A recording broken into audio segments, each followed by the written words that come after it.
안나는 언젠가 우론스키가 안나의 처지는 참을 수 없는 것이라고 말하면서 남편에게 모든 것을 털어놓으라고 권면하였을 때에는 발끈 화를 내며 고집스럽게 반대를 하였었지만 마음 한구석으로는 자기 처지가 한낱 더할 나위 없이 허위적이고 불명예스러운 것이라고 생각해왔으며 하루속히 그런 처지에서 벗어날 것을 충심으로 바라마지 않았다. 남편과 함께 경마장에서 돌아오는 길에 그 여자는 흥분한 나머지 남편 앞에 모든 것을 죄다 털어넣었는데 그 순간 마음의 뼈저린 고통을 느꼈음에도 불구하고 일변 그것은 일반 그것을 기쁘게 여기었다. 남편이 떠나가 버린 뒤에 그 여자는 이젠 만사가 해결될 것이니 천만다행이다. 적어도 허위와 기만은 면할 수 있을 것이니까 하고 혼자 생각을 하였다. 그에게는 이제 자기 처지가 영구히 확정되리라는 것이 의심할 여지없는 일로 보이는 것이었다. 그 새로운 처지는 서로 아름답지 못한 것일 수도 있으리라. 하지만 어쨌든 그것은 틀림없이 명확한 것이고 거기에는 애매한 구석이나 허위는 없을 것이다. 그와 같은 고백으로 하여 자신이나 그와 같은 고백으로 하여 자신이나 남편이 받는 쓰라린 고통은 이제 만사가 확정된다는 그 사실로서 보답될 것이라고 그 여자는 생각하였다. 그날 밤으로 그 여자는 우론스키를 만났다. 하지만 자기와 남편 사이에 일어난 일에 대해서는 아무 말도 하지 않았다. 사실 앞으로의 자기 처지를 결정짓기 위해서도 그에게 그런 사연을 알릴 필요가 있었지만 종시 그런 말은 입 밖에 내지 않은 것이었다. 이튿날 아침 잠에서 깨어났을 때 무엇보다도 먼저 그 여자의 머리에 떠오른 것은 자기가 남편에게 한 그 말이었다. 그런데 그 말은 어쩌면 자기가 그런 망측하고도 상스러운 말을 감히 입에 담을 수 있었던지 지금 생각하면 도무지 알 수가 없고 또 거기에서 장차 어떤 결과가 생길지 상상도 할 수 없으리만큼 무서운 것으로 생각되었다. 하지만 말은 이미 해버린 것이고 알렉세이 알렉산드로비치는 이렇단 말 한마디 없이 떠나가 버렸다. 나는 우론스키를 만났으나 그런 말은 하지 않았어.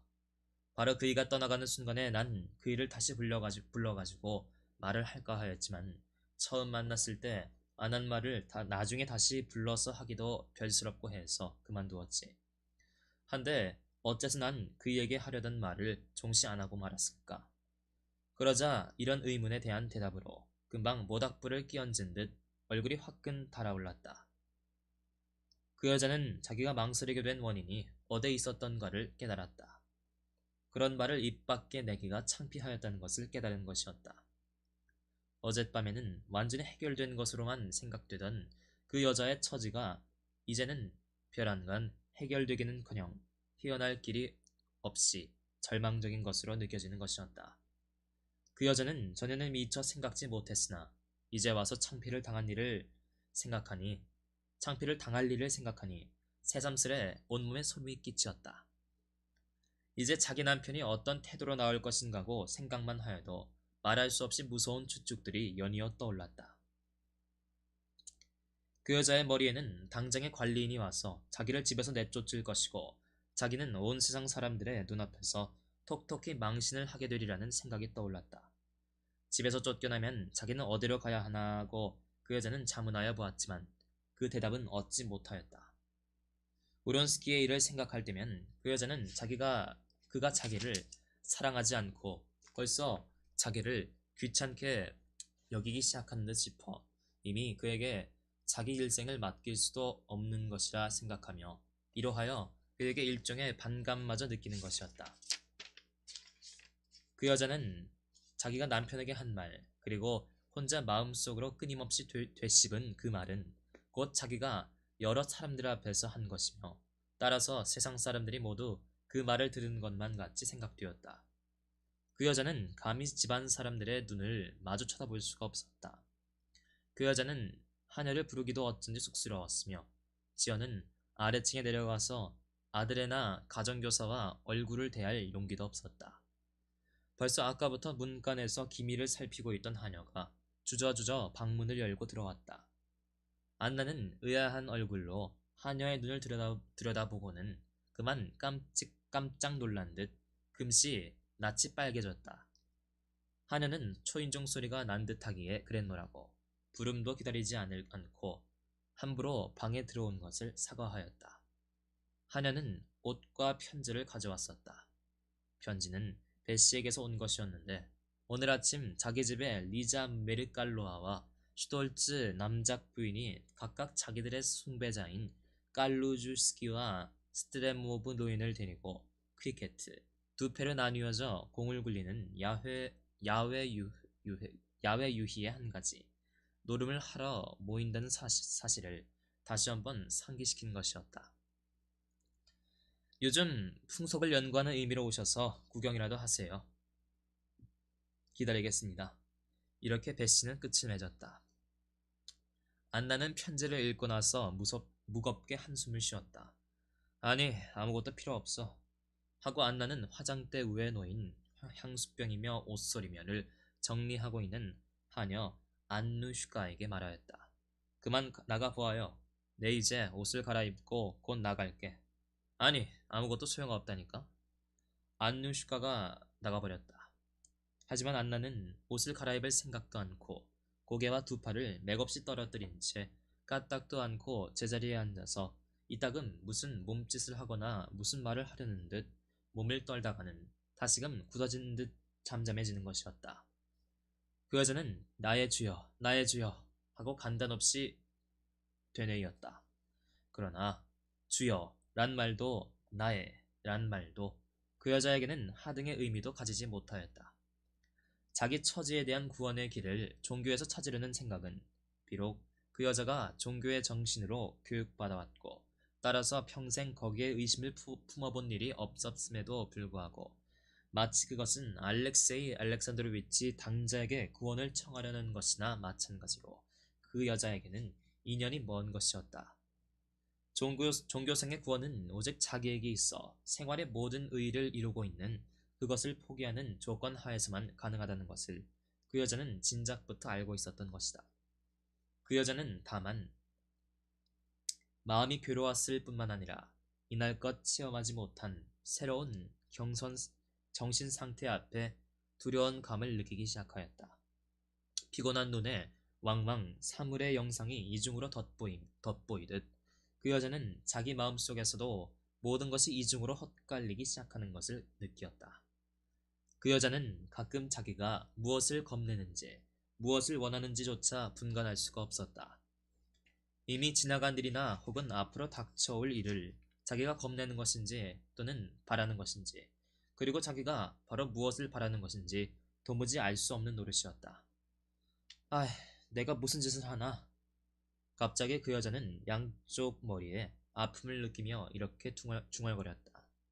문득 정신을 차리고 보니 자기의 두 손으로 관자놀이의 머리칼을 힘껏 쥐어뜯고 있는 것이었다. 그 여자는 발딱 자리에서 일어나 거닐기 시작하였다. 저 커피 준비가 됐습니다. 그래 선생님이 세르저와 같이 기다리고 계세요. 하고 안누슈카가 다시 돌아와서 역시 아까와 같은 자세로 앉아있는 안나를 보고 말하였다. 세르자? 세르자가 어땠어?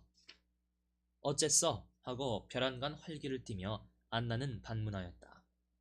오늘 아침 일어난 뒤로 자기 아들의 생각이 처음으로 머리에 떠오른 것이었다. 무슨 일을 저질렀나 봐요. 하고 안누슈카는 웃는 얼굴로 대답하였다. 일을 저지르다니. 저 구석방에 복숭아가 있지 않았습니까? 그런데 그걸 하나를 슬그머니 꺼내먹은 모양이에요.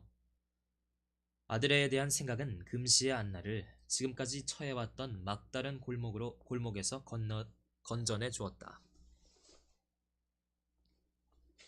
그 여자는 문득 이 몇 해 동안 자기가 취하여 온 다분히 과장된 것이기는 하나 어느 정도 진지한 것인 소위 아들애를 위해서 사는 어머니의 역할이란 것을 상기한 것이다. 그리고 자기가 현재 처해 있는 공경에서도 남편이나 우론스키에 대한 앞날의 관계 여하를 불문하고 자기로서 의지할 곳이 있다는 것을 느끼며 기쁨을 금할 수가 없었다. 그 의지해야 할 곳이란 곧 아드레였다. 자기가 장차 어떠한 궁경에 빠진다 하더라도 자기는 아드레를 저버릴 수는 없는 것이다. 설사 남편이 자기에게 창피를 주고 집에서 쫓아낸다 하여도, 설사 우론스키가 자기에 대한 사랑이 식고 여전히 혼자서 자유로운 생활을 계속한다 하더라도, 여기에서 그 여자는 다시금 언짢은 듯 짜증을 내며 우론스키의 일을 생각하였다.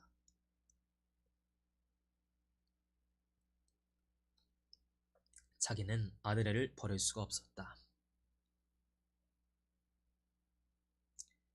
자기는 아드레를 버릴 수는 없다. 자기에게도 생활의 목적이 있다. 그리하여 지금 필요한 것은 행동인 것이다. 두 모자의 처지를 보호하기 위하여, 아드레를 자기 손에서 빼앗기지 않기 위하여 행동하는 것이다. 아니, 조금이라도 빨리, 될수록 빨리 아드레를 빼앗아가기 전에 행동을 개시해야 한다. 아드레를 데리고 곧 떠나버려야겠다. 이것이 지금 자기가 취해야 할 단 하나의 길이다. 그 여자는 설레이는 마음을 진정시키고 이 고통스러운 처지에서 빠져나가지 않으면 안 되었다. 그리고 아드레에 대한 생각과 아울러 금방 그를 데리고 어디든지 떠나야 한다는 생각은 그 여자에게 얼마간 침착할 수 있는 힘을 주었다. 그 여자는 바삐 옷을 갈아입고 아래로 내려가서 떳떳한 걸음걸이로 객실에 들어갔다. 거기에는 평소와 같이 차를 앞에 놓고 세료자와 가정교사가 기다리고 있었다.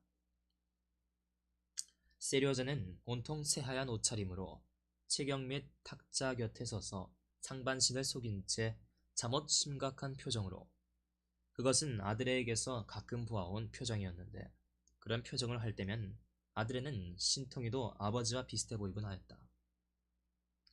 자기가 꺾어온 꽃을 가지고 무엇인가 열심히 만들고 있었다. 가정여교사는 유달리 엄격한 얼굴을 하고 있었다.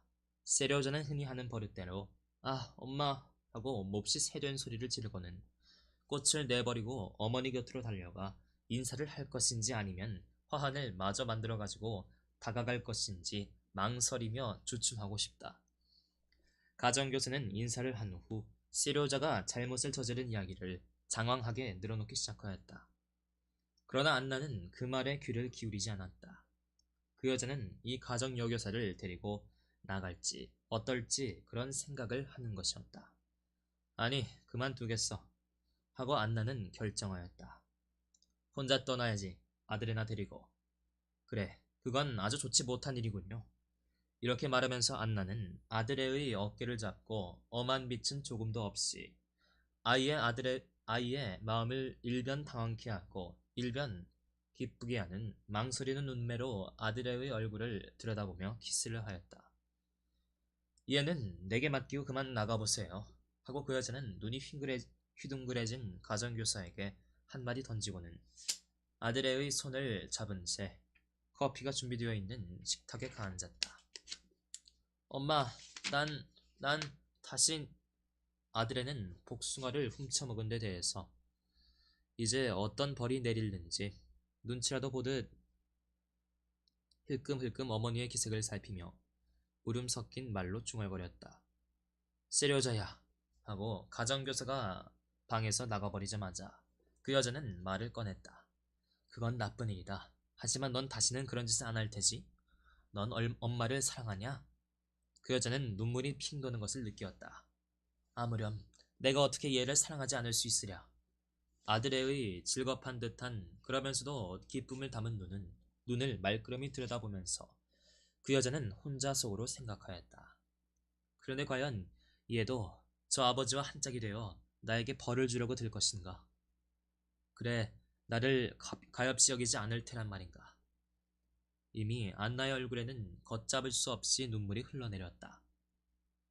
그래, 눈물을 보이지 않으려고 그는 획 자리에서 일어나 거의 뛰쳐나가다시피 로데로 나갔다. 수삼일 동안 계속되던 뇌우는 거치고 티 없이 맑은 싸늘한 날씨가 깃들었다. 비에 씻긴 청신한 나뭇잎 사이로 비껴드는 눈부신 햇빛 아래서도 바깥 공기는 몹시 차가웠다.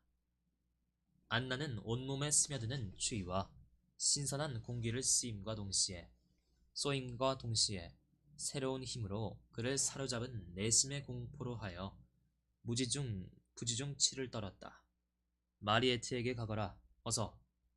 안나는 자기 뒤를 따라 나오려는 세려자에게 이렇게 말하고는 로데의 밀집 자리우를 거닐기 시작하였다. 정말 그들은 나를 용서하지 않을 것인가? 만사가 달리는 될 수 없었다는 것을 알아주지 못할까? 하고 안나는 혼잣말을 하였다. 문득 발걸음을 멈추고 백양나무의 꼭대기가 청신한 잎사귀를 차가운 햇빛에 유난히 반짝거리며 바람에 흔들거리는 양을 바라본 안나는 그들이 자기를 용서하지 않으리라는 것, 이제는 모든 것이 그리고 모든 사람들이 이 싸늘한 하늘, 이 차가운 나뭇잎과 같이 무정하게 자기를 대하리라는 것을 깨달았다. 그러자 또다시 안나는 자기 마음속에서 모든 것이 이중으로 헛갈리기 시작하는 것을 느끼었다. 그만둬야지. 생각을 그만둬야 해. 하고 그는 스스로 자신에게 타일렀다. 그보다 떠날 차비를 태야겠다. 근데 떠나긴 어디로? 언제? 누구를 데리고? 그래, 모스크바로 가야지. 밤열차로. 안누시카와 시로자를 데리고. 검은 짐은 그중 요긴 한 것만 가져가고. 하지만 떠나기 전에 그들 두 사람한테 편지를 써야겠다. 안나는 황급히 자기 방에 들어가서 서탁에 가앉아 남편에게 보낼 편지를 쓰기 시작하였다. 그런 일이 있은 뒤에 저는 이 이상 당신 집에 머물러 있을 수도 없습니다. 저는 떠나갑니다. 아이는 제가 데리고 가렵니다. 저는 법률을 모릅니다. 그래, 아들애가 양친 중 누구와 같이 있어야 하는지 그것은 모르겠습니다. 하지만 어쨌든 얘는 제가 데리고 가겠습니다. 저는 그 애를 떠나서는 살 수가 없으니까요. 바라건대 관대한 마음으로 그 애를 제게다 맡겨주십시오. 여기까지는 거침없이 자연스럽게 써내려갔으나 다음에 자기 남편에게 있을상 싶지도 않은 관대성을 바라는 것이 어리석은 일이라는 것과 또 무엇인가 감명적인 문구로 편지를 끝맺어야겠다는 생각이 문득 안나의 붓을 멈추게 하였다. 자기 죄와 자기 회오에 대해서는 무엇라 말씀드릴 수가 없습니다. 그 이유는 다시금 안나는 자기 생각의 갈래를 잡을 수가 없어 손을 멈추었다. 아니야. 하고 그는 혼자 중얼거렸다. 그런 말은 필요 없어. 그러면서 편지를 찢어버리고 관대한 마음을 운운한 대목을 빼고 나서 다시 고쳐 쓴 후 봉투에 넣었다. 또 한 장의 편지는 오론스키에게 써야 할 것이었다. 저는 남편에게 공포했어요. 이렇게 허두를 떼고는 다음 말을 계속할 용기가 없어 그는 한참이나 멍하니 앉아 있었다. 그것은 너무나도 상스럽고 예절답지 못한 문구였다. 그리고 참, 내가 그 애한테 무슨 말을 쓸 수 있단 말인가 하고 안나는 입속말로 중얼거렸다. 또다시 창피한 생각이 들어 불시의 얼굴이 홍당무가 되었다. 물론 문득 우론스키의 몹시 태연한 얼굴이 눈앞에 떠올랐다. 그래, 안나는 괘씸한 생각에 그만 허두를 뗀 편지를 갈기갈기 찢어버리고 말았다. 아무것도 필요 없어. 이렇게 혼잣말을 하며 아무것도 소용없어. 이렇게 혼잣말을 하며 서류첩을 접어버리고 2층에 올라가서 가정교사와 하인들에게 오늘 모스크바로 떠날 작정이라는 것을 알리고 즉시로 행장을 수습하기 시작하였다.